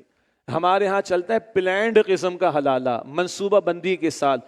تو جامع ترمذی کی روایت ہے، رسول اللہ صلی اللہ علیہ وسلم نے لعنت فرمائی. لعنت، پیغمبر کی لعنت کس کے لیے؟ یہ پلانڈ قسم کا پورے منصوبے کے ساتھ حلالہ کرنے والے اور کروانے والے پر لعنت کی ہے رسول اللہ علیہ السلام نے. پیغمبر کی لعنت چھوٹی بات ہے کوئی؟ ایک شخص نے اپنی بیوی کو 3 طلاقیں دے دیں، اب اس کی عدت پوری، وہ کہیں اور نکاح کر سکتی. یا اس اگلے شوہر کا انتقال ہو گیا تو عدت پوری ہوگی بیوہ والی، یا اس شوہر نے نیچرلی اس خاتون کو طلاق دے دی، عدت پوری ہوگی. اب یہ پہلے شوہر سے نکاح کر سکتی ہے. یہ فطری طور پر ہونا چاہیے. پلانڈ طور پر ہو تو پیغمبر علیہ السلام نے لعنت فرمائی ہے. مزید تفسیرات تفاسیر میں دیکھیے گا. فرمایا ان ظن ان یقیم حدود اللہ، بشرطے کہ وہ خیال رکھتے ہوں کہ وہ اللہ کی حدود کو قائم رکھ سکیں گے. وَتِلْكَ حُدُودُ اللَّهِ يُبَيِّنُهَا لِقَوْمٍ يَعْلَمُونَ، اور یہ اللہ کی حدود ہیں جنہیں وہ واضح فرماتا ہے ان کے لیے جو سمجھ رکھتے ہیں. وَإِذَا طَلَّقْتُمُ النِّسَاءَ فَبَلَغْنَ أَجَلَهُنَّ فَأَمْسِكُوهُنَّ بِمَعْرُوفٍ أَوْ سَرِّحُوهُنَّ بِمَعْرُوفٍ، اور جب تم عورتوں کو 1 یا 2 بار طلاق دے چکو، پھر وہ اپنی عدت پوری کرنے پر آئیں تو اب انہیں بھلائی کے ساتھ روک لو یا بھلائی کے ساتھ چھوڑ دو. 2 کی حد تک رجوع کا امکان ہے، اچھے انداز سے رکھو، اور اگر فیصلہ کرتے ہو کہ نہیں تو رخصت بھی کرو تو عمدہ انداز سے. کیا قرآن کی تعلیم ہے, اللہ اکبر. وَلَا تُمْسِكُهُنَّ ضِرَارًا لِتَعْتَدُوا, اور انہیں ستانے کی خاطر زیادتی کرنے کے لیے نہ روکے رکھو. اچھا تیرے ابا جان نے یہ کہا تھا, تیری اماں نے یہ کہا تھا, یعنی ساس سسر نے, تو میں چھوڑوں گا نہیں. یہ کامنٹس پاس کیے تھے, یہ سارا سوشل میڈیا پہ کھلواڑ ہوا تھا, یہ اپڈیٹس آ گئی تھی فیس بک پر, اچھا میں رجوع کر کے تجھ سے نمٹ لوں گا. اگر ظالم کو یہ کر رہا ہے تو یہ ظالم ہے. فرمایا وَلَا تُمْسِكُهُنَّ ضِرَارًا لِتَعْتَدُوا, اور انہیں ستانے کی خاطر زیادتی کرنے کے لیے نہ روکے رکھو. وَمَن يَفْعَلْ ذَلِكَ فَقَدْ ظَلَمَ نَفْسَهُ, اور جس کسی نے ایسا کیا تو اس نے اپنی ہی جان پر ظلم کیا. وَلَا تَتَّخِذُوا آيَاتِ اللَّهِ هُزُوًا, اور اللہ کی آیات کا مذاق نہ اڑاؤ. یہ دیکھیں اللہ فرما رہا ہے, اللہ کی آیات کے ساتھ کھلواڑ نہ کرو, مذاق نہ بناؤ. اگر شوہر کو اختیار دیے تو اختیار کا غلط استعمال نہ کرے. اگر شوہر کو قوام بنائے تو قوام ہونے کے ناطے اپنے اختیار کا غلط استعمال نہ کرے. اگر رجوع کا اختیار دیے تو رجوع کر کے ظلم نہ کرے, ستم نہ کرے. اللہ کی آیات کو کھلواڑ نہ بناؤ, مذاق نہ بناؤ. وَاذْكُرُوا نِعْمَةَ اللَّهِ عَلَيْكُمْ وَمَا أَنزَلَ عَلَيْكُمْ مِنَ الْكِتَابِ وَالْحِكْمَةِ يَعِظُكُمْ بِهِ, اور اپنے اوپر اللہ کی نعمت کو یاد کرو جو اللہ نے تم پر نازل فرمایا ہے کتاب اور حکمت میں سے, اسے بھی یاد کرو. اللہ اس کے ذریعے تمہیں نصیحت فرماتا ہے. واتقوا اللہ, اور اللہ کی نافرمانی سے ڈرو. وَاعْلَمُوا أَنَّ اللَّهَ بِكُلِّ شَيْءٍ عَلِيمٌ, اور جان لو کہ بے شک اللہ ہر شے کو خوب جاننے والا ہے.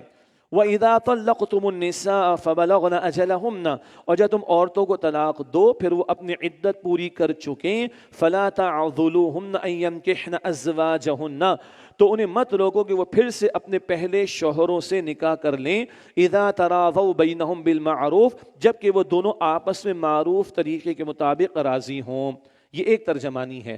ایک شخص نے اپنی بیوی کو طلاق دی, ایک کی حد تک رجوع کا امکان, دو کی حد تک رجوع کا امکان ہے نا. اب اس خاتون کے والدین یا بھائی یا رشتہ دار رکاوٹ نہ ڈالیں رجوع ہونے میں. ایک اور دو کی حد تک رجوع کا امکان ہے, اس میں رکاوٹ نہ ڈالو, گھر آباد ہو جائے تو اچھی بات ہے. یہ تو طلاق کی بات ہے. سبحان اللہ, اللہ کے رسول علیہ السلام کا معاملہ بیان ہوا. حضور کے دور میں کوئی جوڑا تھا, آپس میں کھٹ پٹ ہو گئی. حضور سمجھانے کو گئے, وقت نکال کر گئے اور سمجھا کر واپس آئے خوشی خوشی. اور حضور نے فرمایا کہ آج میں نے گھر کو بچایا ہے, آج میں نے گھر کو بچایا ہے. تو ہمیں گھر بچانے ہیں, ہم نے گھر آباد کرنے ہیں, رکاوٹ نہیں ڈالنی ہے. ذَلِكَ يُوعَظُ بِهِ مَنْ كَانَ مِنْكُمْ يُؤْمِنُ بِاللَّهِ وَالْيَوْمِ الْآخِرِ, اس بات سے اسے نصیحت کی جاتی ہے جو تم میں سے اللہ اور آخرت پر ایمان رکھتا ہے. یہ بار بار آ رہا ہے, میں پھر عرض کر رہا ہوں, جنہوں نے اللہ کی کتاب کو پس پوچھ ڈال رکھا ہے وہ تو زنا کر رہے ہیں.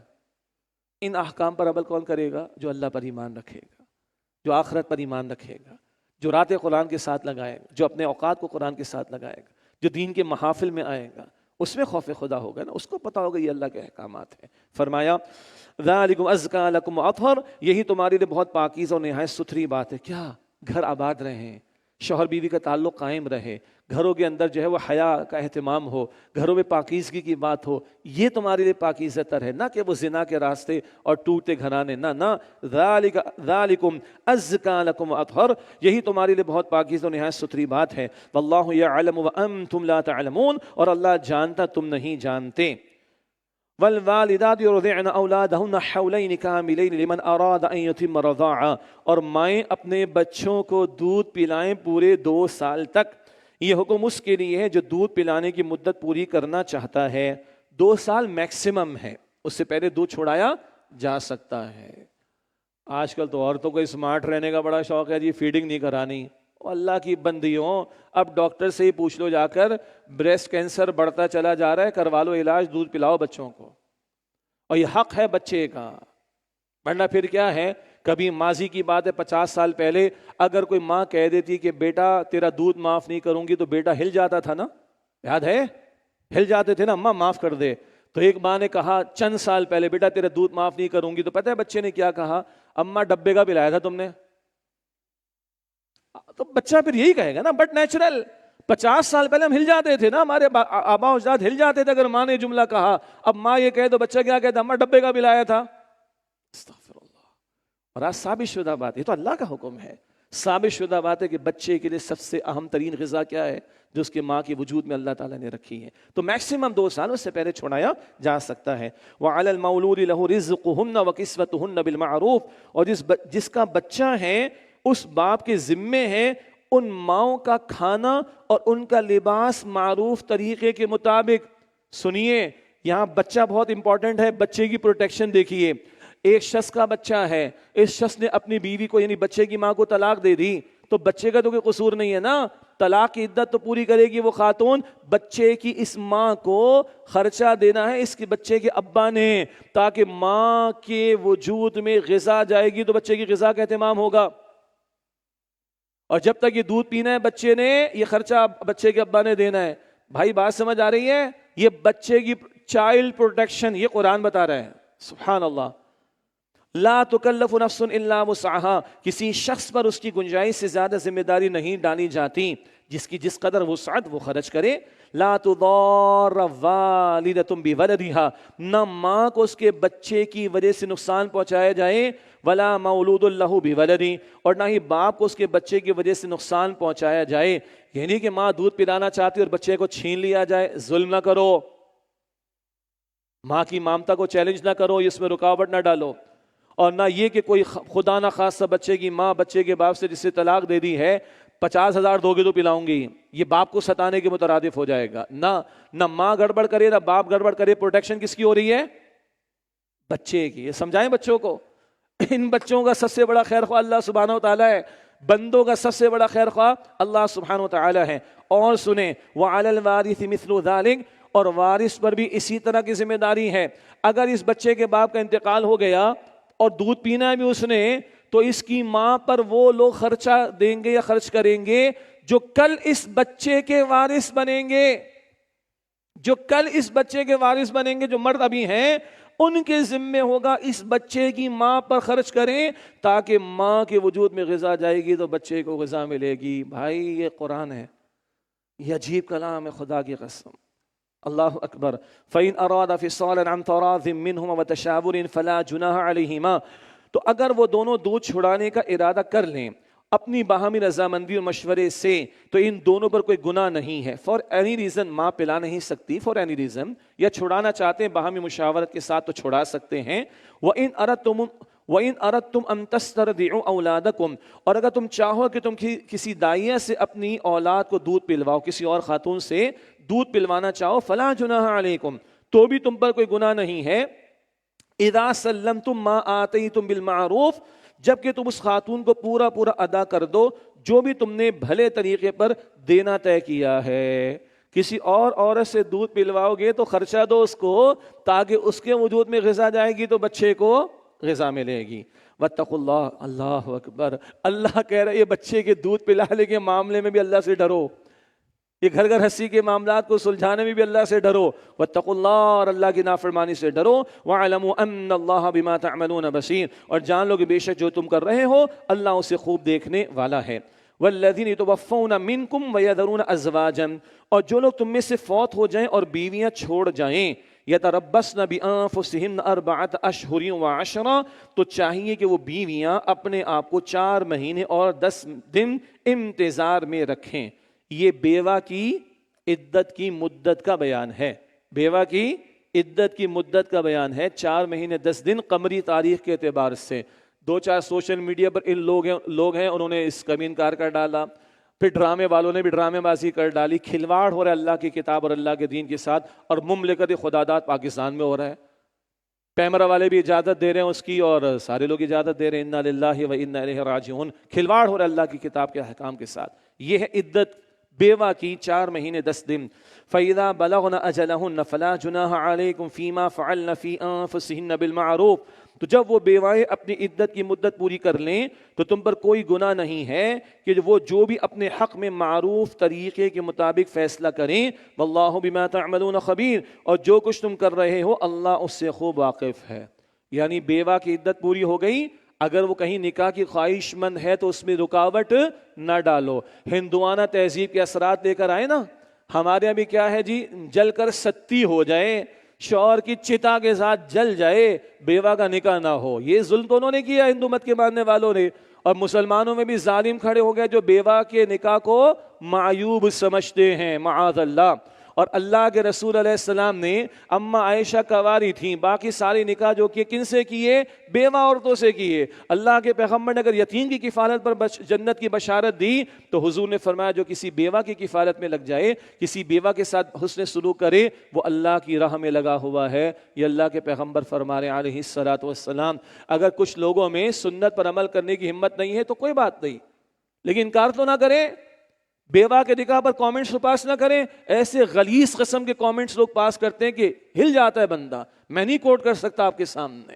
اللہ فرما رہے فلا جناح علیکم، تم پر کوئی حرج کی بات نہیں، کوئی گناہ نہیں، فیما فعلن فی انفسہن بالمعروف، کہ وہ جو بھی اپنے حق میں معروف طریقے کے مطابق فیصلہ کریں، واللہ بما تعملون خبیر، اور جو کچھ تم کر رہے ہو اللہ اس سے خوب واقف ہے۔ ولا جناح علیکم فیما عرضتم به من خطبۃ النساء او اکننتم فی انفسکم، اور تم پر کوئی گناہ نہیں اس بات میں کہ عورتوں کو اشارے سے نکاح کا پیغام دو یا تم اس ارادے کو اپنے دلوں میں پوشیدہ رکھو۔ علیم اللہ انکم ستذکرونہن، اللہ جانتا ہے کہ تم ان کا خیال تو دل میں لاؤ گے، ولکن لا تواعدوہن سرا، لیکن ان سے کوئی خفیہ طور پر وعدہ نہ کرنا، الا ان تقولوا قولا معروفا، سوائے اس کے کہ تم کوئی بھلی بات کہو، ولا تعزموا عقدۃ النکاح، اور نکاح کی گرہ پکی نہ کرنا، حتی یبلغ الکتاب اجلا، یہاں تک کہ عدت کا حکم اپنی مدت کو پہنچ جائے۔ کیا مطلب؟ ایک خاتون بیوہ ہے، کوئی شخص کو بھلا معاملہ کرنا چاہتا ہے، حتیٰ کہ اس سے نکاح کرنا چاہتا ہے، تو فرمایا جا رہا ہے کہ دیکھو ابھی کوئی پکا معاملہ نہ کرنا، اشاروں کے نام میں کوئی بات پہنچوا سکتے ہو۔ فقہاء نے لکھا بھئی اللہ خیال کرے گا، تمہارا گھر آباد ہو جائے گا، تمہاری پروٹیکشن کا اہتمام ہو جائے گا، یہ اشارے کنایوں میں تو ٹھیک ہے، لیکن کوئی خفیہ طور پر وعدہ نہ کرنا، بس یہ کہ تم کوئی بھلی بات کہہ سکتے ہو، اور وہ گھر کی خواتین سے کہلوائی جا سکتی ہے بھلی بات، لیکن جب تک عدت پوری نہ ہو جائے نکاح نہیں ہو سکتا۔ اب نوٹ کر لیں، یہ بیوہ کے بارے میں ہے، ٹیکنیکل بات، یہ بیوہ کے بارے میں ہے۔ ایک خاتون کو اس کے شوہر نے طلاق دی 1 کی حد تک اور 2 کی حد تک، تو ابھی اس کا اختیار ہے نا کہ وہ شوہر رجوع کر لے، ادھر کوئی پیغام نہ بھجوانا۔ بات سمجھ آ رہی؟ جو طلاق یافتہ اس کے بارے میں نہیں ہے یہ، کیونکہ 1-2 کی حد تک اس کے شوہر کا حق ہے کہ وہ رجوع کر سکتا ہے، یہ بیوہ کے بارے میں ہے، مگر وہ بھی اشارے کنایوں میں معاملہ ہو جائے۔ فرمایا کہ ولا تعزموا عقدۃ النکاح حتی یبلغ الکتاب اجلا، اور نکاح کی گرہ پکی نہ کرنا یہاں تک کہ عدت کا حکم اپنی مدت کو پہنچ جائے۔ وعلموا، اور جان لو، ان اللہ یعلم ما فی انفسکم فاحذروا، بے شک اللہ جانتا ہے جو کچھ تمہارے دلوں میں ہے، لہذا اس اللہ سے ڈرتے رہو۔ وعلموا ان اللہ غفور حلیم، اور جان لو بے شک اللہ بہت بخشنے والا، بڑا حلم والا ہے۔ ایک رکوع اور انشاءاللہ ہم مطالعہ کریں گے تو یہ 4 رکوع بھی مکمل ہو جائیں گے، جس میں گھریلو زندگی کے بارے میں رہنمائی عطا ہوئی۔ لا جناح علیکم ان طلقتم النساء ما لم تمسوهن او تفرضوا لهن فریضہ، تم پر کوئی گناہ نہیں ہے اگر تم عورتوں کو طلاق دے دو جن کو تم نے ابھی چھوا ہی نہیں اور تم نے ان کا مہر مقرر نہیں کیا، ومتعوهن، اور ان کو کچھ خرچہ دو، کوئی تحفہ وغیرہ۔ بڑی عجیب بات آ رہی ہے، علی الموسع قدرہ وعلی المقتر قدرہ، خوشحال اپنی حیثیت کے مطابق دے اور تنگ دست اپنی گنجائش کے مطابق دے۔ کیا مسئلہ بتایا جا رہا ہے؟ نکاح ہوا، رخصتی نہیں ہوئی، تو رخصتی سے پہلے اگر طلاق دے دی اور مہر مقرر نہیں تھا تو کچھ دینا تو لازم نہیں ہے، لیکن اللہ کا کلام دیکھیں بھائی، بڑا پیارا کلام ہے، وَمَتِّعُوهُنَّ، کچھ مال و متاع دے دو، مثلاً کوئی جوڑا دے دو۔ کتنا عجیب لگ رہا ہے، طلاق دے دی ہے، رخصتی بھی نہیں ہوئی ہے، گھر میں بھی لے کر نہیں آئے، وہ مہر مقرر نہیں تو کوئی جوڑا دے دو، کوئی تحفہ دے دو، کوئی گفٹ دے دو۔ طلاق پر گفٹ، قربان جائیے، کڑوی بات، ناخوشگوار بات، اس پر دین کی خوبصورت تعلیم ہے۔ سوچئے، یہ دین اتنا پیارا ہے، قدر کریں اس دین کی ہم لوگ۔ یہ دین اتنا پیارا کہ کڑوے معاملے پر، ناخوشگوار معاملے پر اللہ کہہ رہے تحفہ دے کے رخصت کرو، تو جب بیوی کو گھر میں رکھو گے، شوہر بیوی ساتھ ہوں گے، تو اللہ کے دین کی احکامات اور تعلیمات کتنی خوبصورت ہوں گی، کتنی پیاری ہوں گی۔ ہم بھی تب پیارے ہوں گے جب پیاری تعلیمات پر گھروں میں عمل ہوگا انشاءاللہ تعالی۔ یہ دوبارہ پلیز مجھے اجازت دیجیے، میں ریپیٹ کر رہا ہوں بار بار، یہ کڑوے معاملات میں اتنی پیاری تعلیم ہے تو روٹین کے تعلق جب لباس کہا شوہر بیوی کو تو کیا خوبصورت تعلیم اللہ اور اللہ کے رسول کی ہوگی صلی اللہ علیہ وسلم. اللہ ہمیں قدر کرنے عمل کرنے کی توفیق دے. علی الموسی قدرہ وعلی المقتر قدرہ. خوشحال اپنی حیثیت کے مطابق دے. برانڈڈ پہنتے ہو نا تو برانڈڈ ہی دے دینا جی. برانڈڈ پہن دو, وسعت ہے تو برانڈڈ دے دو, اور اگر معمول کا ہے تو معمول کا دو. وعلی المقتر قدرہ, اور تنگ دست اپنی گنجائش کے مطابق دے. متاعا بالمعروف, یہ معروف طریقے کے مطابق خرچہ دینا ہے, یہ تحفہ تحائف دینا ہے, یہ خرچہ دینا ہے. حقا علی المحسنین, یہ نیک لوگوں پر لازم ہے. اللہ اکبر. محسنین حسن کے ساتھ عمل کرنے والے اللہ کے نیک بندوں پر لازم ہے کہ ان معاملات کو بھی خوش اسلوبی کے ساتھ پائے تکمیل کو پہنچاؤ. ہماری تو مار دھاڑ ہوتی ہے, تھر پھاڑ دیتے ہیں, لسٹیں جاتی ہیں یہ بھی واپس کرو, ہاں پولیس والوں کو بھجوا دیتے ہیں, بدماشوں کو بھجوا دیتے ہیں. اللہ اکبر کبیرہ. وَإِن طَلَّقْتُمُوهُنَّ مِن قَبْلِ أَن تَمَسُّوهُنَّ, اور اگر تم انہیں طلاق دو اس سے پہلے کہ تم نے ان سے خلوت کی ہو. خلوت وہی رخصتی کا معاملہ تعلق قائم ہونا. اور اگر تم نے انہیں طلاق دی اس سے پہلے کہ تم نے ان سے خلوت کی ہو. وَقَدْ فَرَضْتُمْ لَهُنَّ فَرِيضَةً, اور تم ان کے لیے مہر مقرر کر چکے تھے, تو فَنِصْفُ مَا فَرَضْتُمْ, تو نصف مہر ادا کرو جو تم نے مقرر کیا ہے. رخصتی سے پہلے طلاق دی, مہر مقرر تھا تو کتنا دینا ہوگا؟ آدھا, نصف دینا ہوگا. آگے قربان جائیے قرآن کی اور پیاری تعلیم. الا ان یعفونا, سوائے اس کے کہ وہ خود ہی معاف کر دیں, وہ عورت ہی معاف کر دے, وہی نہیں چاہیے. او یعفو الذی بیدہ عقدۃ النکاح, یا وہ شوہر معاف کر دے کہ جس کے ہاتھ میں نکاح کی گرہ یعنی اختیار ہے. اور سنیں وان تعفو اقرب للتقوی, اور اے شوہرو اگر تم معاف کر دو تو یہ تقوی سے بہت قریب ہے. شوہر کا معاف کرنا کیا ہوگا؟ آدھا نہیں, پورا دے دے. اللہ اکبر. او بھائی طلاق کے موقع کی رہنمائی, اور کیا اقرب للتقوی, یہ سپرلیٹو ڈگری, یہ بہت سب سے قریب ترین ہے تقوی کے. کیا تم شوہر ہی معاف کر دو جن کے ہاتھ میں نکاح کا اختیار ہے, تم پورا ہی دے دو. اللہ اکبر. کون پڑھتا ہے, کون سنتا ہے؟ کوئی ایک اورینٹیشن 2 گھنٹے کی بھی ہوتی ہے شوہر, یعنی جو لڑکے لڑکی کی شادی ہونے والی ہے الگ الگ, ٹھیک ہے, کوئی اورینٹیشن الا ماشاء اللہ. یہ قرآن ولا سبحان اللہ ولا تنسوا الفضل بینکم, اور آپس کے معاملے میں احسان کا برتاؤ کرنا نہ بھولو. یہ اللہ کا کلام تو دیکھیں, وہ اتنی کڑوی بات ہے, احسان کرنا مت بھولو. کڑوے معاملے پر اللہ کہتے ہیں احسان کرو, تو روٹین کے معاملات میں تو کتنا احسان کا معاملہ ہونا چاہیے. یہ شوہروں کو بھی سمجھنا ہے زیادہ, اور یہ بیویوں کو بھی سمجھنا ہے. اللہ ہم سب کو سمجھ عطا فرمائے. ان اللہ بما تعملون بصیر, بے شک جو کچھ تم کر رہے ہو اللہ اسے خوب دیکھنے والا ہے. اللہ شوہر کو بھی دیکھ رہا ہے, بیوی کو بھی دیکھ رہا ہے. بھائی ساس کو بھی, سسر کو بھی, نن کو بھی, بھاوج کو بھی, بہو کو بھی, داماد کو, اللہ سب کو دیکھ رہا ہے. اور کیا ہے اللہ کا دیکھنا؟ فار انفارمیشن نہیں ہے, کل حساب بھی ہونا ہے. اللہ ہم سب کے حساب کو آسان فرمائے. اب اللہ کے کلام کی ترتیب دیکھیے. بہت ہو گیا بھائی گھر گھر کا معاملہ, گھر کی باتیں بہت ہو گئی, بھول نہ جانا اللہ کو. اب دیکھیے نماز آ گئی. حافظوا علی الصلوات والصلاۃ الوسطی, نمازوں کی حفاظت کرو, اور خاص طور پر درمیانی نماز کی. اللہ کو بھول نہ جانا گھر گھر کے چکر میں. اور جتنا اللہ کو یاد رکھو گھر میں سیدھے رہو گے. اللہ کا خوف ہوگا تو گھر میں سیدھے رہو گے. پلیسمنٹ دیکھیے اللہ کے کلام کی آیات کی, سبحان اللہ. حافظوا علی الصلوات, نمازوں کی حفاظت کرو, والصلاۃ الوسطی, اور خاص طور پر درمیانی نماز کی. کئی آراء ہیں. ایک حدیث کی روشنی میں خاص واقعہ عصر کی نماز, اور عصر کی نماز کی بڑی اہمیت بھی ہے, اور ضائع بھی جلدی ہو جاتی ہے, وقت کم ہوتا ہے. 1 2 اگر رات پہلے ہے اور یقیناً پہلے ہے تو مغرب سے شروع کرے تو درمیان میں کون سی نماز آئے گی؟ فجر کی. اور فجر کی بڑی بھاری پڑ گئی آج کل لوگوں کو, مشکل پڑ گئی ہے رمضان کے علاوہ, تو فجر بھی ایک مراد دی گئی. اور وسطیٰ کے معنی بہترین, تو بہترین نماز کی حفاظت کرو. کیا مطلب؟ نمازوں کو بہترین آداب کے ساتھ ادا کرنے کی کوشش کرو. وقوموا للہ قانتین, اور اللہ کے حضور عاجزی اختیار کرتے ہوئے کھڑے رہا کرو. فَإِنْ خِفْتُمْ فَرِجَالًا أَوْ رُكْبَانًا, پھر اگر تمہیں خوف ہو دشمن کا تو چلتے چلتے سواری پر نماز ادا کر لو. فَإِذَا أَمِنْتُمْ, پھر جب تمہیں امن حاصل ہو جائے, فَاذْكُرُوا اللَّهَ كَمَا عَلَّمَكُمْ مَا لَمْ تَكُونُوا تَعْلَمُونَ, تو اللہ کو یاد کرو اس طریقے سے جو اس نے تمہیں سکھایا ہے جو تم نہیں جانتے تھے. اس کو نماز خوف کہتے ہیں. دشمن کا خوف ہو تو جیسے سواری پر چلتے چلتے ممکن نماز ادا کر لی جائے. اس کی کچھ وضاحت سورہ نساء میں بھی آئے گی انشاءاللہ.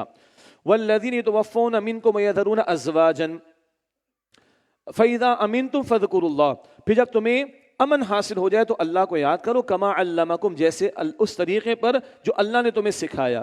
کیا اللہ نے نماز کا طریقہ قرآن میں بتایا ہے؟ تو ہمیں کس نے بتایا ہے؟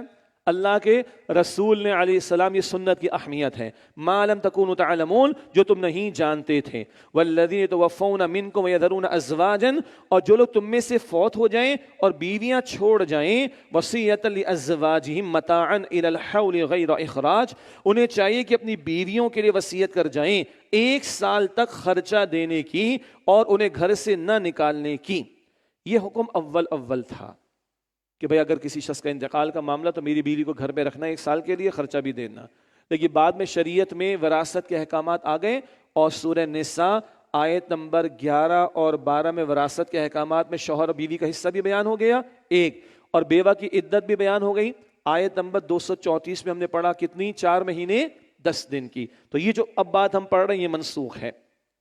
فَإِنْ خَرَجْنَا فَلَا جُنَاحَ عَلَيْكُمْ فِي مَا فَعَلْنَ فِي أَنفُسِهِنَّ مِن مَّعْرُوفٍ، پھر اگر وہ خود چلی جائیں تو تم پر کوئی گناہ نہیں اس میں جو کچھ وہ اپنے بارے میں کریں معروف طریقے کے مطابق۔ وہی بات، ایک خاتون بیوہ ہو گئی، عدت پوری ہو جاتی ہے، وہ نکاح کہیں کرنا چاہے تو شریعت نے اس کی گنجائش عطا کی ہے۔ واللہ عزیز حکیم، اور اللہ بہت غالب بڑی حکمت والا ہے۔ وَلِلْمُطَلَّقَاتِ مَتَاعٌ بِالْمَعْرُوفِ، اور طلاق یافتہ عورتوں کو بھی معروف طریقے کے مطابق کچھ خرچ دینا لازم ہے۔ عدت، اچھا 1 اور 2 کی حد تک عدت خاتون کہاں گزارے؟ شوہر کے گھر پہ، تاکہ رجوع کا امکان رہے۔ اور اس عدت کے دوران خرچہ کس نے دینا ہے جی؟ شوہر نے دینا عدت کے دوران۔ اس کے بعد عدت ختم، اور اگر شوہر رجوع نہیں کرتا 1 اور 2 کی حد تک تو خاتون کوئی اور نکاح کر سکتی ہے۔ حقا علی المتقین، یہ متقین پر لازم ہے۔ کذالک یبین اللہ لکم آیاتہ لعلکم تعقلون، اسی طرح سے اللہ تمہارے لیے احکام کھول کر بیان فرماتا ہے تاکہ تم سمجھو۔ اللہ ہمیں ان احکام کو یقین عطا فرمائے۔ اللہ میرے آپ کے ہم سب کے گھرانوں کی حفاظت فرمائے، تقوی والی زندگی عطا فرمائے، وہ لباس والی کیفیت زوجین کو ہمارے گھروں میں اللہ عطا فرمائے۔ اللہ ہم سب کی تمام مسلمانوں کی مغفرت فرمائے، اللہ رحمت فرمائے، جہنم سے آزاد فرمائے، اللہ ہم سب کو جنت الفردوس عطا فرمائے۔ وآخر دعوانا ان الحمد للہ رب العالمین۔ السلام علیکم ورحمۃ اللہ وبرکاتہ۔